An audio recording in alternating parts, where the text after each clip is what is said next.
Hello, everybody, and welcome back to another episode of Java with Jesus. I hope you all are having a wonderful week so far, that it's getting warmer where you're at. I know everybody got slammed with a bunch of crazy cold weather, including us. We are warming up this week, which is nice.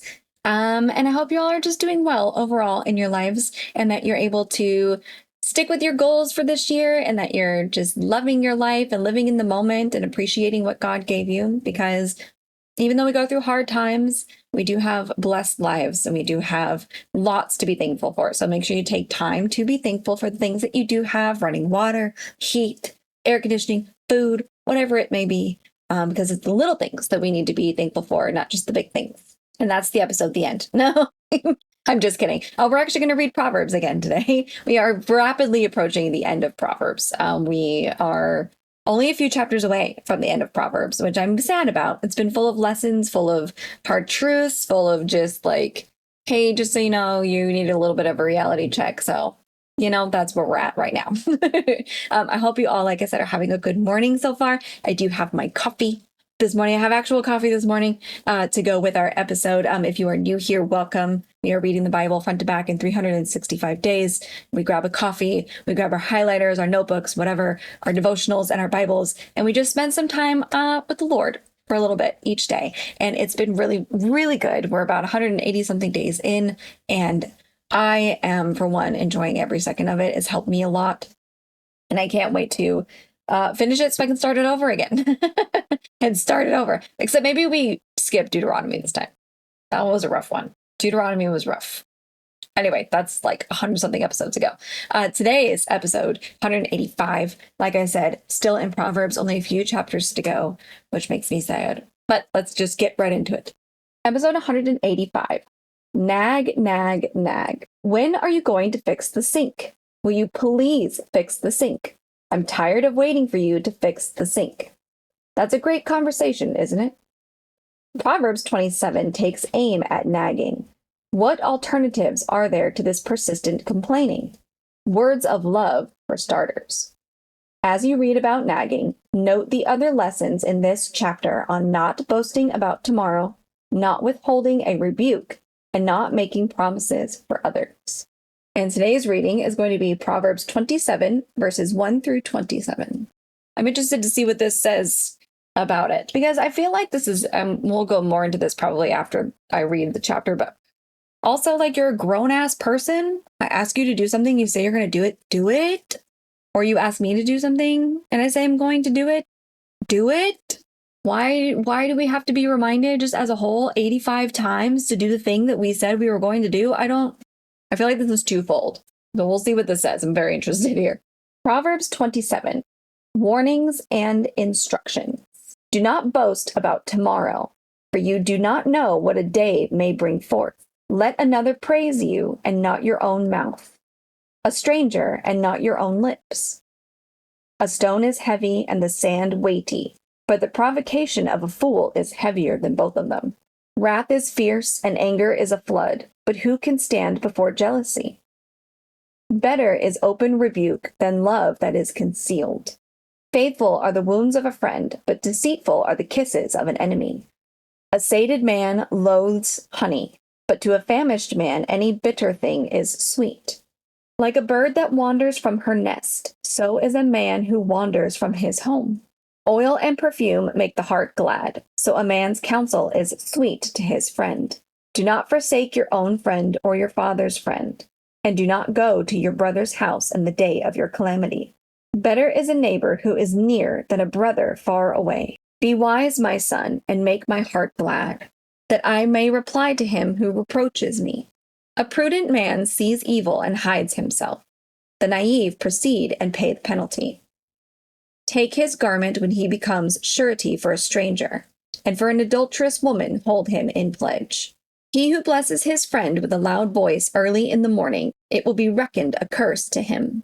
A constant dripping on a day of steady rain, and a contentious woman are alike. He who would restrain her restrains the wind, and grasps oil with his right hand. Iron sharpens iron, so one man sharpens another. Everybody is familiar with that one. He who tends the fig tree will eat its fruit, and he who cares for his master will be honored. As in water reflects face, so the heart of man reflects man. Sheol and Abaddon are never satisfied, nor are the eyes of man ever satisfied.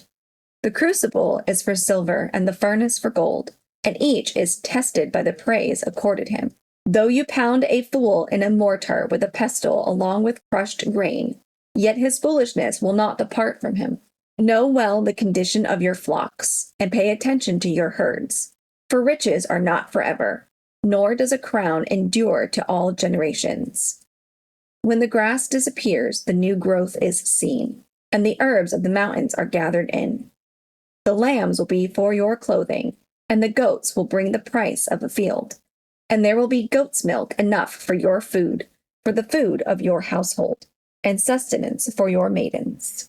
I'm going to take my highlighter here, and I'm going to highlight the Proverbs 27:17, the iron sharpens iron. And I'm using green. The highlighters I have, they're linked in the description, but they have like color codings, and I like to stick to that because I can't think of my own, at least not yet. And green says growth, new life, and faith. And I feel like that's a growth situation because we're sharpening each other, we're building each other up. So I'm going to just highlight that real quick. Hold on. Okay. Nagging, a persistent attempt to make another person do something, has been called a mild form of domestic torture. Unfortunately, this steady stream of unwanted advice abuses the person our advice is meant to help. People also nag to make others do things, but that isn't right either.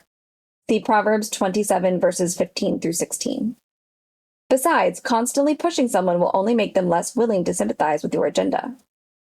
The next time you're tempted to nag, try to imagine why the person might not be acting on your advice or wishes. Because they're rude, usually. I'm just saying. You may discover that those reasons may be as legitimate as your own. In addition, you may want to examine your motives. Are you more concerned about yourself getting your way than about the other person? If you truly care about other people, try using a more effective way to communicate your concerns. For example, ask the person to do something in an open-ended way, leaving the person some options for accomplishing the task. You could even offer to help. See, I don't know that this may be the one where I disagree with all of this, because I know this is a big contention in a lot of marriage relationships. I'm in one. And I just always end up doing it myself because I'm sick and tired of asking. And I know the vice versa, like that person would be sick and tired of asking me to do the same thing, right? It goes both ways. I don't know that I agree with all of what this is saying, and maybe that's something I need to work on. I don't know. I think there's a difference between trying to convince somebody to formulate to your own agenda, whereas like, can you please take out the trash? Or can you please fix the sink? Or can you please, like, why are you not wanting to fix the sink? You live here too? In this example, this is the example they brought us to. So I think that there's a little bit more to it than just, well, maybe offer to help, or maybe, give them options on how to accomplish it. I don't need to give you options. I don't care how you do it. Just do it, and vice versa, right? This is where this becomes a problem. And maybe I'm missing the whole lesson on this, but I feel personally, as respect out of whoever it is, you shouldn't have to ask multiple times. This goes for kids too, right? Your teenagers, my parents in the chats. When you ask your kids 85 times to clean their room or put the books away or pick up their shoes or whatever, and they don't do it and they don't do it and they don't do it, depending on the parent, there may be a smacking, or you just, as what I think most moms just finally give up and do it themselves, which isn't helpful either, right? Because what lessons are you teaching your children? I think it's a respect thing. I think it's a respect thing on both ways. And of course, there are people out there that nag, and it's, more of a pressure thing, and it's not nice and all of these things. And they just keep asking and asking and asking. But I also think that there's a line where it's disrespectful too. Like, again, in this specific example, like, the sink is broken. We need the sink for whatever reason. It's the kitchen sink. It's the laundry sink. It doesn't matter. The sink is broken. It needs to be fixed. You also live in this home, whoever you are. You don't want to fix the sink? Okay, fine. But then they get mad when you hire a professional, or you try and do it. Well, I was going to do it when it's been a year. It's been 6 months. It's been 3 months. So I do think there needs to be communication on, hey, let's get the sink fixed this weekend. Maybe you have to do that kind of thing. And again, in this exact example, let's do the sink this weekend so that it gets done. Because there's a catch-22 with it, because if it doesn't get done and you've asked multiple times, whatever the thing is, and then you either do it yourself, or B, you hire somebody else to do it, depending again on what it is, then they get mad at you for doing it yourself or having somebody else do it. Well, I was going to get to it. Okay. When? It's been this amount of time. I have brought it up multiple times. You have brought it up multiple times. Oh no, the sink is broken. Really need to fix that. Okay. Right. I don't know that I agree with this devotional completely. I mean, yeah, there's different ways to go about it. Sure. Obviously. But also at the same time, like, I think it's just basic respect for the person when you ask them to do something or not do something, or, to take care of the home and take care of the household or whatever it is, and they don't do it. I think that's disrespectful, personally, in my opinion. This is going to be a controversial one, I think. I think there's going to be a lot of controversy in the comments on this one. I really do. But again, guys, this goes both ways, right? It's not just like everybody always thinks about the woman nagging, which we usually do, generally speaking. But this also goes both ways, too. If your man is asking you to do something or to do this or to do whatever, and you're not doing it and you're acting the same way, like, that's not okay either, But yeah, I personally think it's disrespectful. Like, we get busy, schedules are busy, you're working, whatever.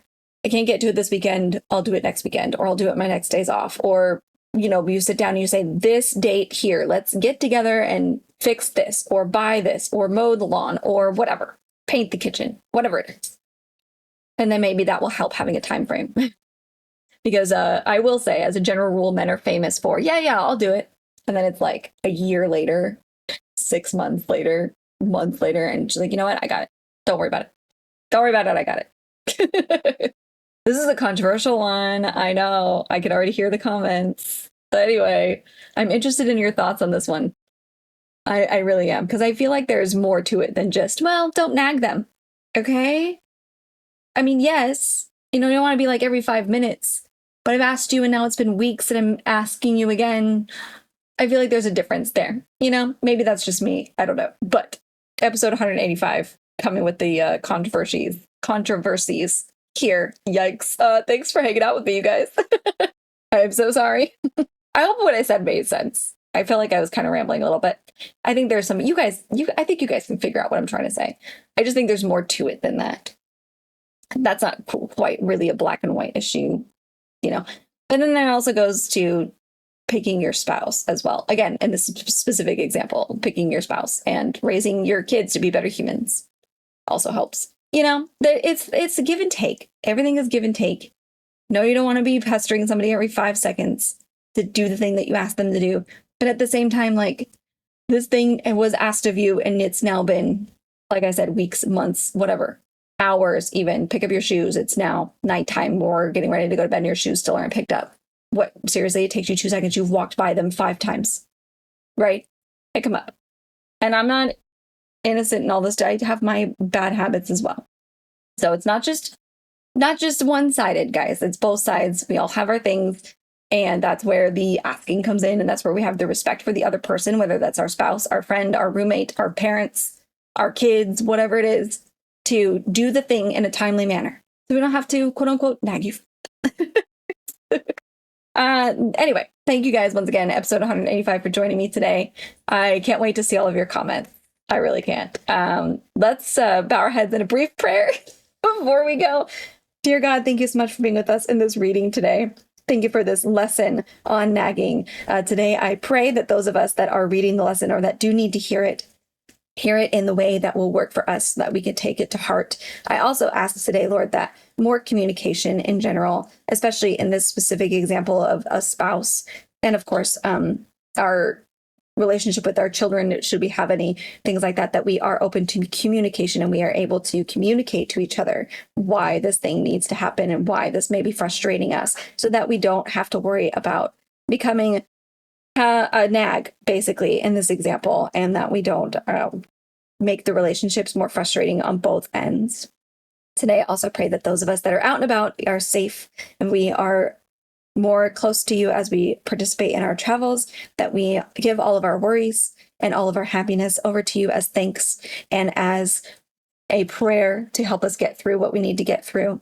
In Jesus' name, amen. Thank you guys once again for hanging out with me on this controversial topic.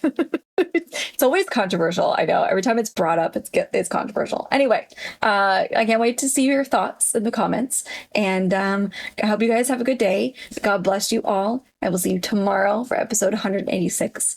Be safe out there. Bye.